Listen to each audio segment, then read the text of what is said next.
स्वागत है आपका भीम न्यूज इंडिया, देश के सबसे प्रमुख और विश्वसनीय चैनल में। आप देख रहे हैं भीम न्यूज इंडिया। नमस्कार, मैं आपके साथ हूं। आइए जानते हैं आज की ताजा अपडेट्स। देश और दुनिया में क्या चल रहा है उसकी पूरी जानकारी लेकर हाजिर हैं। सबसे पहले बात करते हैं आज के मुख्य समाचार। भीम न्यूज इंडिया देख रहे हैं आप विनय कुमार सिंघल के साथ। आगामी लोकल बॉडीज चुनाव को लेकर कांग्रेस नेता प्रहलाद गुंजल ने एक प्रेस कॉन्फ्रेंस की। देखिए उन्होंने क्या कुछ कहा। भीम न्यूज इंडिया की रिपोर्ट। पूरे राजस्थान में ऑनलाइन कांग्रेस ने आवेदन मांगे हैं और कल प्रदेश की बैठक में जिस प्रकार से तथ्य सामने आए हैं, ये अपने आप में इस बात का संकेत है कि कांग्रेस के प्रति लोगों में जोश है और भारतीय जनता पार्टी में हताशा और निराशा है। एक एक वार्ड में चुनाव लड़ने के लिए 5-5 आवेदन आना साफ लग रहा है कि इस बार राजस्थान करवट लेगा। शहरी निकायों में भारतीय जनता पार्टी साफ होने वाली है, ये संकेत नजर आ रहा है।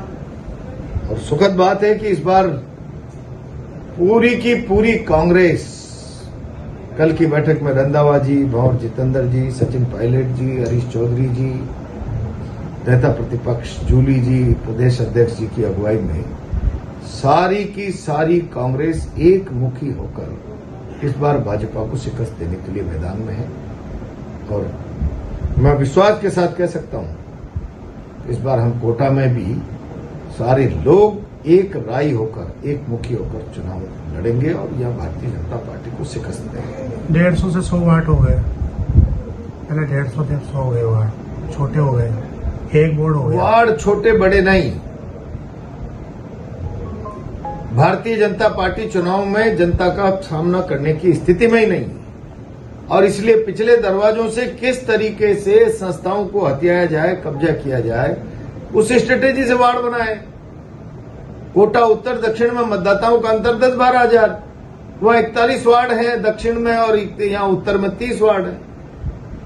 सामान्यतः किसी संस्था का कोई एक्ट नहीं होता किसी पर्टिकुलर सब्जेक्ट पर, तो जब प्रिंसिपल एक्ट देश भर में लागू होता है वो सब पर अप्लाई होता है। डिलिमिटेशन का कोई सामान्य पुनर्सीमांकन का एक प्रोविजन है एक्ट में, लेकिन कैसे होगा, क्या होगा, इसके कोई स्पष्ट नियम नहीं है। तो उसमें भारत का डिलिमिटेशन आयोग जिस पैटर्न पे काम करता हुआ लागू होता है, उसमें 10 से 15% प्लस माइनस आबादी और मतदाताओं की सिचुएशन हो सकती है। यहाँ एक वार्ड तो 30,000 की आबादी का, एक वार्ड 6,000 7,000 की आबादी का, ये संतुलन नहीं है। जहां कांग्रेस जीत सकती थी वहां 4 वार्डों को मिलाकर एक वार्ड कर दिया, चारों वार्ड कांग्रेस के नहीं आने चाहिए। जहां भारतीय जनता पार्टी जीत सकती थी वो वार्ड बड़ा है तो उसके 3 कर दिए, 2 कर दिए। ये केवल और केवल संस्थाओं को हथियाने की प्रैक्टिस है। डिलिमिटेशन बहुत गलत हुआ है, पुनर्सीमांकन, और हमारी सरकार आएगी जब हम इसको ठीक करेंगे, व्यवस्थित करेंगे। आरक्षण की लॉटरी को लेकर भी काफी लोग नाखुश हैं।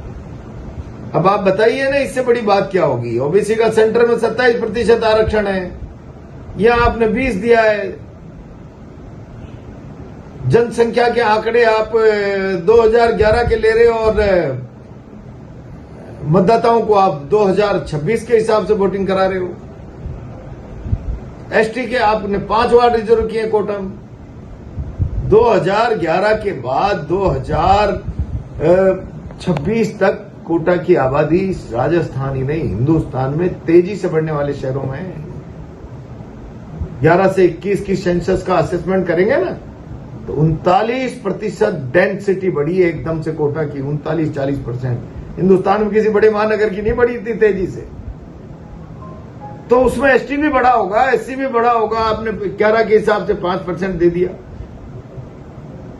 ओबीसी को आपने 20 सीटें दी, 21 तो नियमानुसार ही बनती है। और अगर एसटी का कम हो रहा था 50% की सीलिंग में, तो फिर आपको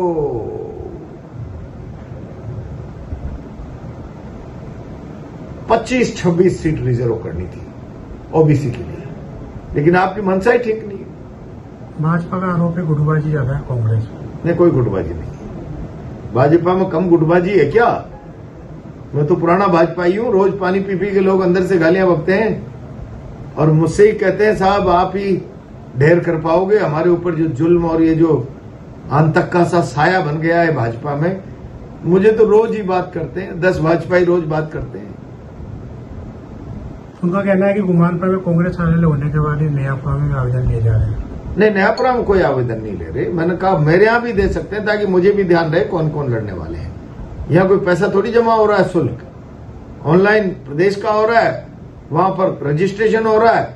मैंने तो कहा कि मुझे प्रदेश में आवेदन करके उसकी सूची मुझे दे दें ताकि मुझे ध्यान तो रहे ना कौन कौन व्यक्ति चुनाव लड़ने वाला है, उसकी प्लस माइनस विचार करके और उस पर उसकी पैरवी कर सके। इतना ही होगा, जीतने वाले की, अच्छे कार्यकर्ता की पैरवी करेंगे। पालिका में जो आरक्षण हुआ है उसको लेकर कुछ कहेंगे? नगर पालिकाओं में जो नगर पालिकाओं में सब घालम पहले सरकार ने अपनी मनसा अनुकूल रिजर्वेशन किया है और पूरे प्रदेश में इसको लेकर असंतोष है। पहली बार शहरी निकायों में भारतीय जनता पार्टी को मुंह की खानी पड़ेगी, ये मान के चलो, और कांग्रेस इसके लिए तैयार है। रामगंज मंडी में जो आरक्षण हुआ है उसको लेकर रामगंज मंडी में जनरल नगर पालिका है, वहां रिजर्वेशन कहाँ हुआ है? चेयरमैन नगर पालिका जनरल है।